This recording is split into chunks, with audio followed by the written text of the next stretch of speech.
people in Osun State, welcome to another year, a very beautiful year. I believe it's going to be a better year as we move forward. But before we move on, let's look at what happened in the year 2020. What are those things that actually shaped discussion? What are those things that, shook the state in the year 2020? We knew what happened, from the beginning to the end. My name is Jare Tiamiyu. Let me start from the January 1 attack on Governor Gboyega Oyetola.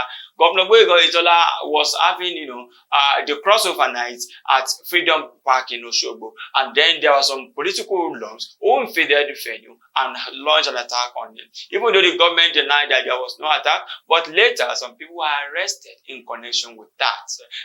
That was the first action that actually told us that 2020 will be so eventful in Osun State.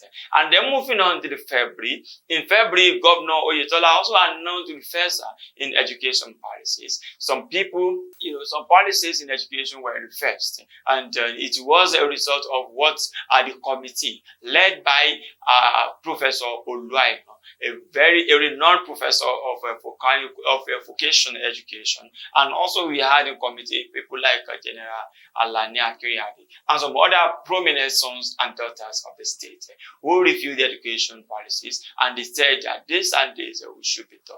12 policies were reversed, and then the implementation became the subject of discussion later in October, when school uniform were reversed, when the names of the schools were reversed to code names. It was received warmly by people who were actually expecting it. And then some people see it as an attempt to get back to the former governor. The governor Rauf Adesoji Aregbesola. Even though the government said no, it was people's demand. Later in April, in the year 2020, COVID-19 was with us.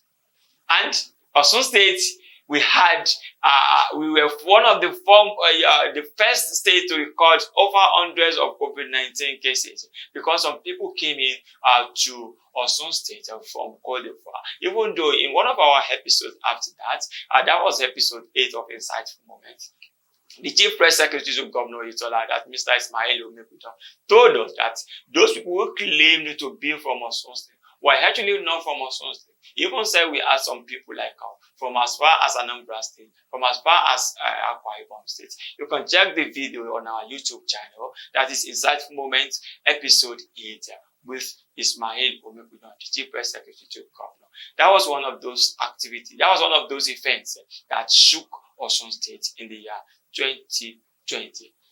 In the year 2020, the PDP had 3 chairmen, 3 people presided over the affairs of the People's Democratic Party. Yeah, that was it's still ongoing. It was a discussion that spanned for several parts of 2020, and it's still ongoing because they still have a case in court.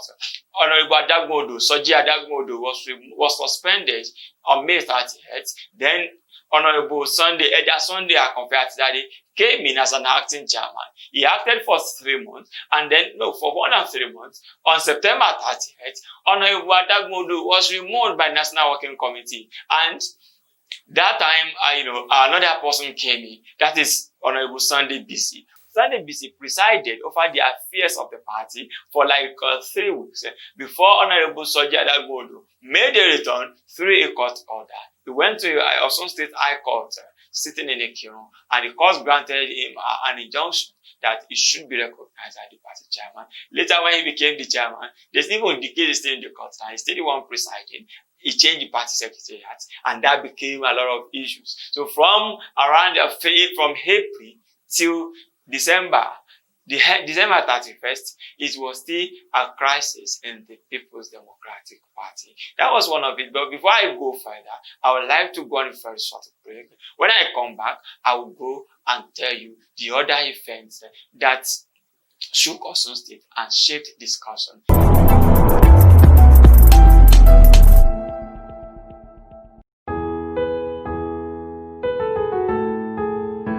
In 2018, the good people of Osun State massively voted for Governor Adegboyega Oyetola as the 5th executive governor of the state. Months later, Osun people are living witnesses of massive development and unprecedented turnaround. Oyetola has humbly and silently redefined governance, giving respect to traditional institutions and senior citizens. Oyetola's revitalizations of primary healthcare centers has not only made healthcare delivery available, but also led to a spike in enrollment in the hospitals. Despite paucity of funds, the state has continued to witness massive infrastructural development as both intra and intercity roads are having new looks. Osun is now economically viable and is ready to host business, as Oyetola has prioritized security and creation of enabling environment for business to thrive. With Oyetola, Osun is moving forward. Ìlérí Olúwa tí ń ṣẹ.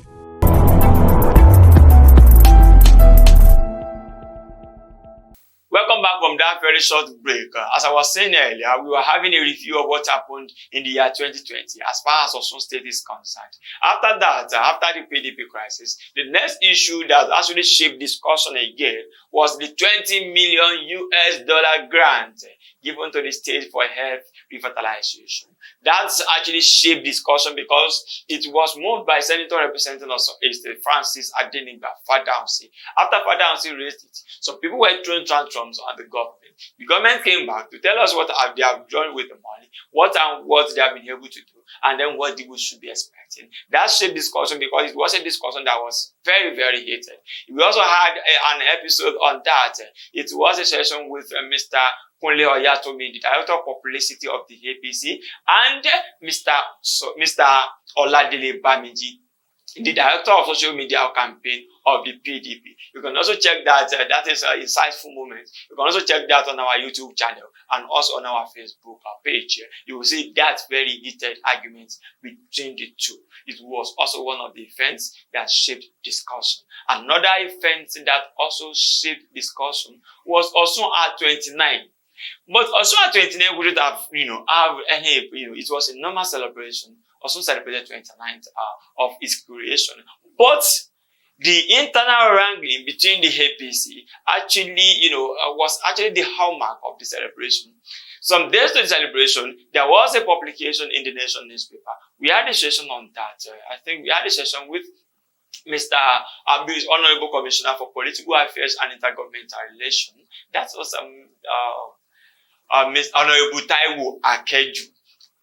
What happened then was there was a publication asking the leadership of the All Progressive Congress to ensure that Governor Oyetola does not contest for second time, and that ticket of the APC should be zoned to Osun West. That was exactly what happened, and it became a very big one to the extent that the APC leaders in the West Senatorial District, they had a press conference, and you could remember that honorable who was speaking big grammar at the press conference. Do you want to listen to that? It's tantamount to infradignitete. It's a shenanigan. Okay, that was another one. Let's go to another one that also shaped discussion in the year 2020. And that was the NSAS protest. The NSAS protest shaped discussion because of all the events that happened prior to the NSAS protest and after the NSAS protest. But, there was this attack on Governor Oyetola during the NSAS protest. The protesters were so adamant, insisted that governor must address them. When the governor came out, this is what happened. We all saw the videos then, and it became a very big one because the governor had to come out the second day to tell us that the people that attacked him were not the protesters, but the political thugs who were sponsored by some aggrieved politicians in Osun State. But up to today, no arrest has been made, and the PDP said then that the governor knows those who attacked him, and they are members of the party, according to the chairman of the PDP. The seventh event that also shook Osun State in the year 2020 was the crisis between the immediate past governor, Ogbeni Rauf Aregbesola, and the incumbent one, Mr. Adegboyega Oyetola. Even though they were saying that there was no crisis, their followers were saying there was no crisis, they were good, they were fine. But it escalated during the second anniversary, and we saw exactly what happened. It was the intervention of Chief Bisi Akande and Asiwaju Bola Tinubu that actually quenched that crisis then. It was a very big crisis to the extent that the Aregbesola camps were led by Senator Ajibola Bashiru. They were planning 10th anniversary on the same date with the second anniversary of Oyetola in the same town. I mean, in Osogbo. Both of them. Osogbo. Yes, that was how they were planning it then. But, later, the National Assembly caucus backed out from that plan. And then it was only Senator Adibola Basiru who also had no choice but to also cancel the program. Till today, we've not heard anything about that 10th anniversary. That was why some people are believing that it was just an event to get back at the governor, to have two events, polarize the state on the day that the governor is celebrating his second anniversary. Thank God it is over now, as we believe, as was said. We are looking forward to what is going to happen in the year 2021 and beyond, as we have election in the year 2022. The next event that shook Osun State was the looting of COVID-19 palliative warehoused at Cocoa House in Ede. Yes. After that, it was just a day that some people just realized that there were COVID-19 palliatives kept there, and they went there. It was a looting spree as from 9 a.m. according to the report till 11 p.m. People were still looting from Ede, from Osogbo, from Ife, from Ikiro, from Ila, from Ilobu, Ifon, all the neighboring parts, Ejigbo, all those places that are so close to Ede, they were looting on that day. People were just going there. They are even saying, you should not call it looting again. When they call these people were taking their items. That was, the social media discussing them. They said they were taking what belonged to them. But after that, there was looting of private properties, private businesses, and even local governments buildings were vandalized. You can see some of the pictures there, and we had an episode there. That was the week.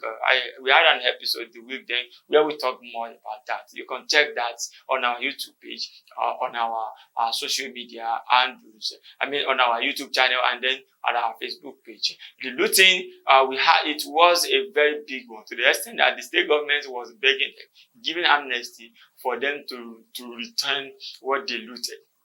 Yes, to return what they looted. You see people carrying this. Yeah, you see people carrying this. You see people carrying several things, and then you ask them what they want to use them for. That is how far we can go. Thank you for being part of the year 2020. I want to specially appreciate all our viewers, all the advertisers, all the supporters that were with us in the year 2020. I say thank you so much. As we move into the year 2021, we look forward to a more robust partnership. Bring your adverts, bring your product, let us advertise them for you. We'll ensure that it gets to millions of people across the country. Thank you for partnering with us. And from all of us at Inside Links Media, we say Happy New Year, and we wish you a prosperous 2021. I am Jare Tiamiyu. See you some other time. Bye for now.